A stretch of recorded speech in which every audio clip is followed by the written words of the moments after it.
experience. One small but particular one was, why do they seem to produce so much laundry?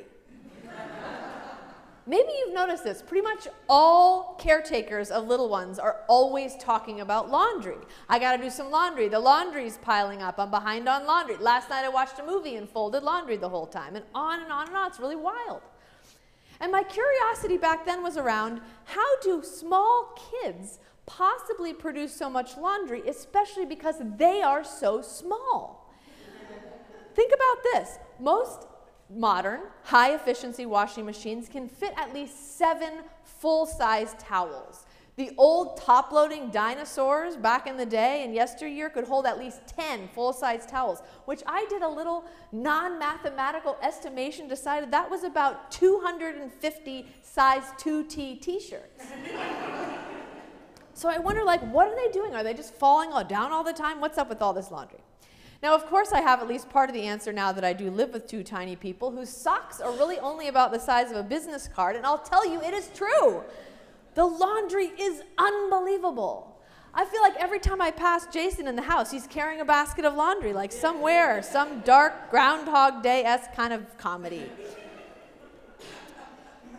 I can remember the days when laundry was something we did as a discrete activity, like a Saturday afternoon. We're going to do laundry now. But these days it's like a constant background, like breathing or your heart beating. It just goes on all the time without ever stopping. And to be honest, I'm actually not really sure why I have a question to my question about why that is, except to say that little kids just seem to live more. They live more. They do fall down more often, but they also eat more often and get sick more often and produce more snot and throw up more and use more markers and paints and dig more in the ground and do all things more, right? Like their life is just constantly a little bit extra. Like they don't eat spaghetti for dinner. They have a full-body immersive spaghetti experience. Which means that if you as an adult can wear your favorite jeans or winter sweater a few times before they go in the wash, it is unlikely to be true for a 3-year-old who can only wear his favorite outfit until 9:15 a.m. when some event will necessitate changing it. But even as they get older and their spaghetti eating skills develop, you notice that at exactly the same time the volume of their activities which require distinct outfits grows. So now we've got the soccer uniform and the dance costume and the blah, blah, blah, which also get covered with crumbs and grass and glitter. In fact, I would say in our house, the 4 big laundry input contributors are food, blood, art, and dirt. Now remember that, because I'm going to come back to it in about 10 minutes. So there's that. But it's okay. It is okay. And it's especially okay because I just realized for the first time this week that God is a parent doing laundry too. I don't know if you noticed it. It was right there in what Brian just read, Psalm 30, verse 11. Lord, you have taken off my sackcloth and clothed me with joy. Now, I've read this song so many times, and I've never thought about this, right? This is the magic of a living document like Scripture. It's a prism. We see something different every time. And this time I saw God crouching down to the psalmist and saying, seems like you're having a rough day.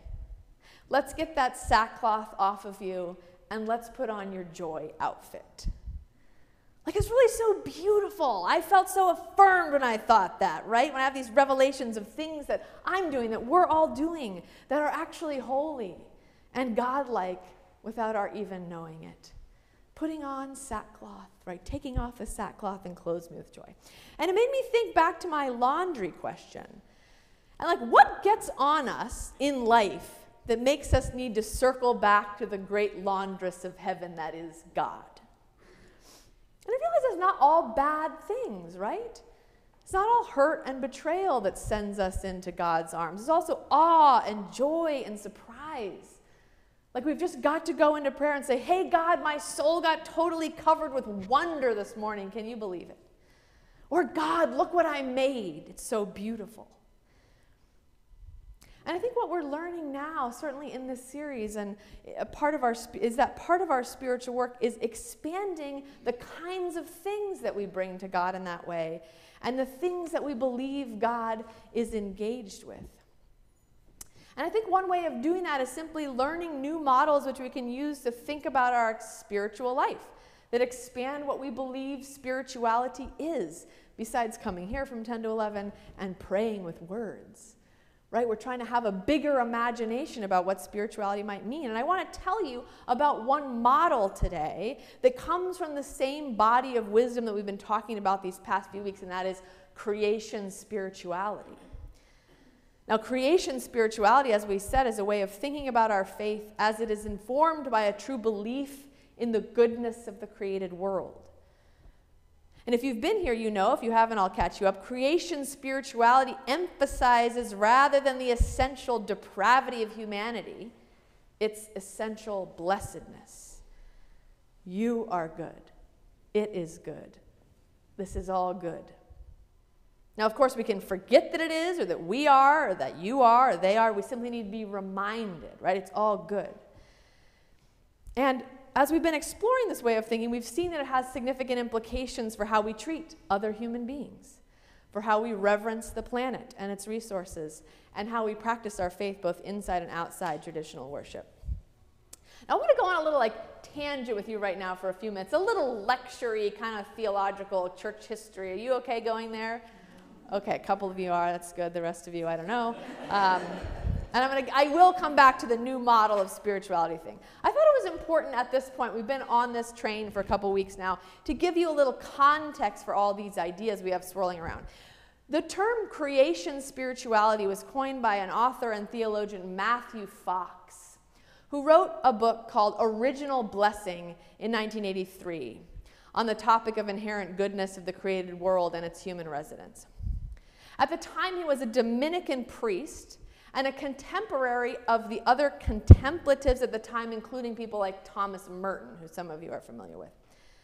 Fox's calling was as an educator, and he was in academics for most of his career, starting something called the Institute of Culture and Creation Spirituality, which was housed first at Loyola University in Chicago and later at Holy Names University in Berkeley, California. Fox taught there essentially creation-based theology and a bunch of other very wild ideas which you should absolutely not look up at all if you tend to stick very closely to the moderate center of Christian theology. Just as a little content warning. Anyway, in 1983, Fox wrote this book, Original Blessing, which called into question the originality and the integrity of the concept of original sin. And a lot of people thought his ideas made a lot of sense. But his ideas did not resonate with one guy by the name of Cardinal Joseph Ratzinger, who you may know went on to be kind of a big deal in the Catholic world. Ratzinger called for an investigation of Fox's writing, and when nothing was found objectionable, he ordered a second investigation. Eventually, Ratzinger forced Fox to go on sabbatical and stop writing. But as soon as the year was over, he just came back and started writing again, and Ratzinger still didn't like anything he had to say then either, which led to Fox's eventual expulsion from the Dominican order and from the Catholic Church generally. And Ratzinger became Pope Benedict, and Fox became Episcopalian. So it all worked out in the end. But interesting, one of the main points of tension between Fox and the church was his teaching about the 4 paths of creation spirituality. I told you I'd get back to it. The church had always had this idea that there were 3 steps in the path of spirituality: purgation, illumination, and union. That sounds very fancy, right? You purge yourself of sin, getting rid of all your evil impulses, of which there are many because you are very sinful. Then once you get all that bad stuff managed, you are free to be illumined about the true nature of God. And if you can hang on to that for a while, you can become unified with God, which is sort of to say perpetually aware of God's presence in all times and places, okay? Purgation, illumination, and union. Easy peasy. It's sort of a linear way of thinking about the journey of mysticism, and I should say follows the thinking of people like St. John of the Cross and Teresa of Avila. And it works for a lot of people, I should say. But that's not the only way to think about the spiritual journey. There have and have always been other ways. And Fox taught about one of those other models, which was actually grounded in the teachings of other medieval mystics like Meister Eckhart and Hildegard of Bingen. They all describe a fourfold spiritual path where different ways or paths constantly circle back into each other. They're all overlapping or interconnected, however you want to describe it. The thinkers talk about dancing back and forth between them. Maybe think of like a big clover design or something. You go on this path, but eventually comes back to this other path, and you're kind of going on these ways. Now, this might all sound a little bit woo-woo to you, and the terminology here is a little fancy, but I think once I describe them to you, they'll become more clear and hopefully helpful. In case it helps, I'll have you know that these paths happen to correspond to the top 4 laundry input categories for young children that I described earlier. Food, blood, art, and dirt. So here we go. Here are the 4 paths of spirituality. The first is via positiva. Can you say via positiva? Via positiva.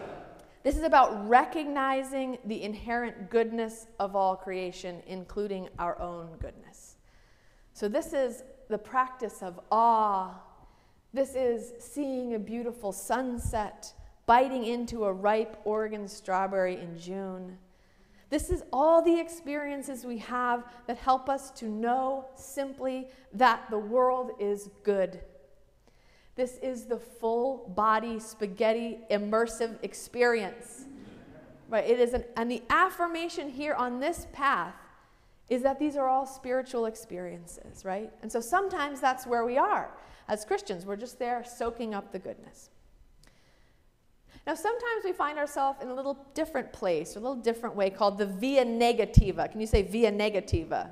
Via negativa. That's actually an old Latin phrase used by Christian theologians to talk about a way of describing God by saying what God isn't.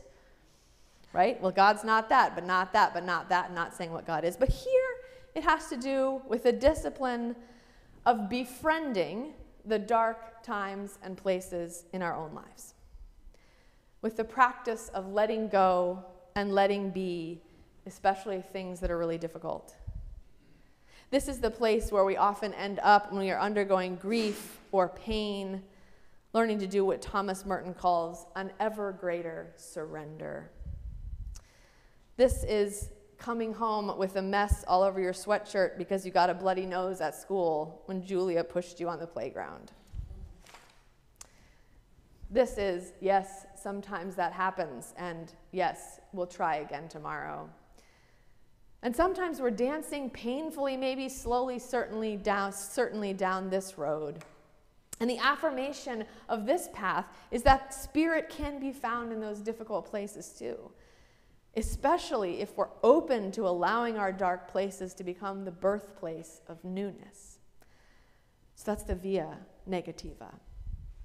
Now, sometimes we're on a totally different path. It's called the via creativa. Say via creativa. This is the creative way. This is our creative side. This is the part of us that makes things and builds things and grows things and experiments with things and puts things in beakers and tries a new recipe and writes a blog post or starts a new program at our job or invites everyone over for dinner. We come back from the via creativa covered with glitter and paint up to our elbows. And the affirmation on this way is that our greatest co-worker in making good things in this world is God. And in fact, by being creative, we join in what God is naturally doing, and that's a spiritual discipline too. And lastly, there is the via transformativa. I'd like to start a restaurant name that. Say via transformativa. This is the way of transformation.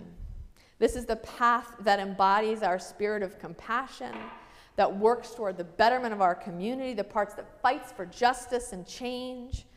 This is where we really get our hands dirty in the work of transforming the world in communion with God. This is the place from which we come home tired, but with our souls alive. And the affirmation here is that God lives in our works of justice, and that our works of justice are connected to the blessedness of all there is. So those are the 4 ways: positiva, negativa, creativa, and transformativa if you want to get really fancy. Otherwise, just remember that we can know God in food and in blood and in art and in dirt. And that neither is better than another. And that neither precedes or follows another. We simply move back and forth between them as we continue in communion with God. It is also an affirmation they are all legitimate spiritual experiences or ways of being with the sacred.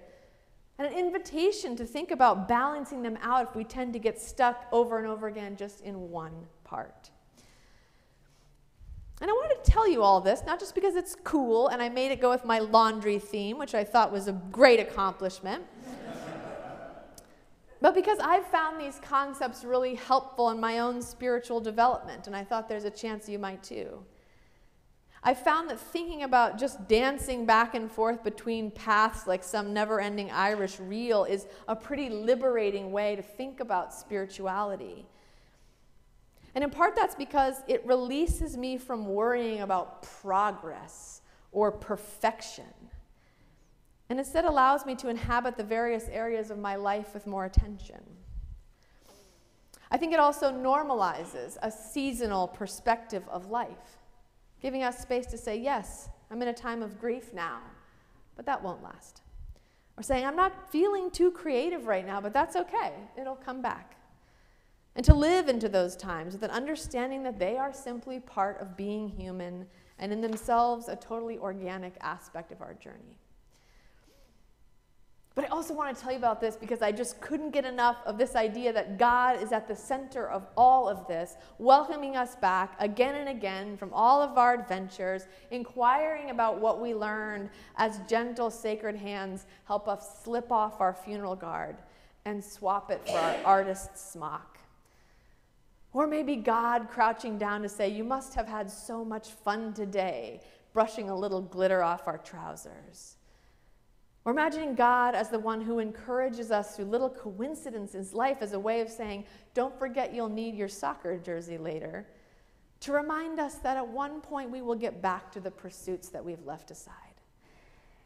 God is the great laundress who journeys with us through all of our seasons, assuring that though weeping may linger for the night, joy comes in the morning as regularly as the laundry. And so I offer these words in the name of the God who created, redeemed, and sustained us always. Amen.